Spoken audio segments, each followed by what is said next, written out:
Manjeshwar block panchayat 2026-27 budget ಮಂಡನೆ. ನವಕೇರಳ ನಿರ್ಮಾಣಕ್ಕೆ ಒತ್ತು.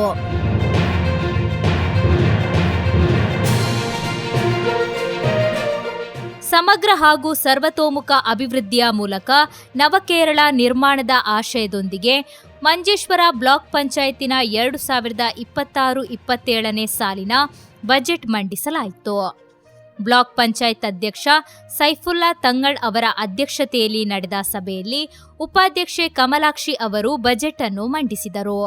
ಹೊಸ ಆಡಳಿತ ಸಮಿತಿ ಅಧಿಕಾರಕ್ಕೆ ಬಂದ ಬಳಿಕ ಮಂಡನೆಯಾದ ಮೊದಲ ಬಜೆಟ್ ಇದಾಗಿದ್ದು, ಸಾರ್ವಜನಿಕರ ಸಾಮಾಜಿಕ ಹಾಗೂ ಆರ್ಥಿಕ ಪ್ರಗತಿಯನ್ನು ದೀರ್ಘಕಾಲಿಕ ದೃಷ್ಟಿಕೋನದಲ್ಲಿ ಪರಿಗಣಿಸಿ ಜನಕೀಯ ಬಜೆಟ್ ರೂಪಿಸಲಾಗಿದೆ ಎಂದು ತಿಳಿಸಲಾಯಿತು.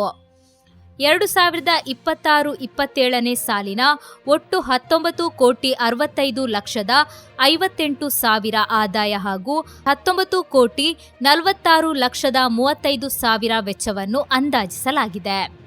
ವರ್ಷದ ಅಂತ್ಯಕ್ಕೆ ಸುಮಾರು 19,23,000 ಉಳಿತಾಯ ನಿರೀಕ್ಷಿಸಲಾಗಿದೆ. ಈ ಬಜೆಟ್ನಲ್ಲಿ ವಸತಿ ಯೋಜನೆ, ಆರೋಗ್ಯ ಸೇವೆಗಳು, ಸ್ವಚ್ಛತೆ ಹಾಗೂ ತ್ಯಾಜ್ಯ ಸಂಸ್ಕರಣೆ ಕ್ಷೇತ್ರಗಳಿಗೆ ವಿಶೇಷ ಆದ್ಯತೆ ನೀಡಲಾಗಿದೆ. ಮಹಿಳೆಯರಿಗೆ ಸ್ವಯಂ ಉದ್ಯೋಗ ತರಬೇತಿ ನೀಡಲು 50 ಲಕ್ಷ ರು. ಈ ಬಜೆಟ್ ವಿವಿಧ ಕ್ಷೇತ್ರಗಳ ಮಹಿಳೆಯರಿಗೆ ಉದ್ಯೋಗಾವಕಾಶವನ್ನು ಸೃಷ್ಟಿಸುವ ಗುರಿಯನ್ನು ಹೊಂದಿದೆ.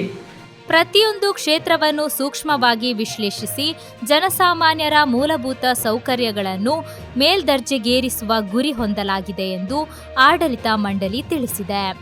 ನವಕೇರಳ ನಿರ್ಮಾಣಕ್ಕಾಗಿ ಎಲ್ಲರೂ ಕೈಜೋಡಿಸಬೇಕೆಂದು ಕರೆ ನೀಡಿದ ಆಡಳಿತ ಮಂಡಳಿ ಈ ಬಜೆಟ್ ಬ್ಲಾಕ್ ಪಂಚಾಯತ್ ವ್ಯಾಪ್ತಿಯ ಸಮಗ್ರ ಅಭಿವೃದ್ಧಿಗೆ ದಿಕ್ಕು ತೋರಲಿದೆ ಎಂಬ ವಿಶ್ವಾಸ ವ್ಯಕ್ತಪಡಿಸಿದೆ. തദ്ദേശ സ്വയംഭരണ സ്ഥാപനങ്ങൾക്കുള്ള 28% വിഹിതവുമായി ചേർന്നാണ് ഈ ബജറ്റ് തയ്യാറാക്കിയിരിക്കുന്നത്. പ്രധാന ഹൈലൈറ്റുകൾ: ഈ വർഷത്തെ ബജറ്റ് ജനകേന്ദ്രീകൃത വികസനത്തിന് ഊന്നൽ നൽകുന്നു. ആരോഗ്യം, വിദ്യാഭ്യാസം, റോഡുകൾ, ജലം, സ്ത്രീ ശാക്തീകരണം എന്നിവയിലെ മുൻപുള്ള ശ്രമങ്ങൾ തുടരുന്നു. കൃഷിയും ഉപജീവനവും പ്രധാന മേഖല. തെങ്ങ്, നെല്ല്, അടക്ക കർഷകരുടെ പിന്തുണയ്ക്ക് ധാരാളം ഫണ്ട്. പ്രാദേശിക തൊഴിലവസരങ്ങൾ സൃഷ്ടിക്കാൻ യുവാക്കൾക്ക് ആഗ്രോ പ്രോസസിംഗ്, മത്സ്യ മൂല്യവർദ്ധന സ്കിൽ ട്രെയിനിങ്. 2. ജലവും ശുചിത്വവും കുടിവെള്ള പദ്ധതികൾ. പുതിയ ബോർവെൽ, ഓവർഹെഡ് ടാങ്കുകൾ, പൈപ്പ് ലൈൻ വിപുലീകരണം. സ്കൂളുകളിലും പൊതുകെട്ടിടങ്ങളിലും റെയിൻ വാട്ടർ ഹാർവസ്റ്റിംഗ്, റീചാർജ് പിറ്റുകൾ, മാലിന്യ നിർമ്മാർജ്ജനത്തിന് കൂടുതൽ ശേഖരണ വാഹനങ്ങൾ, കമ്പോസ്റ്റിംഗ് യൂണിറ്റുകൾ, പ്ലാസ്റ്റിക് റീസൈക്ലിംഗ് യൂണിറ്റുകൾ.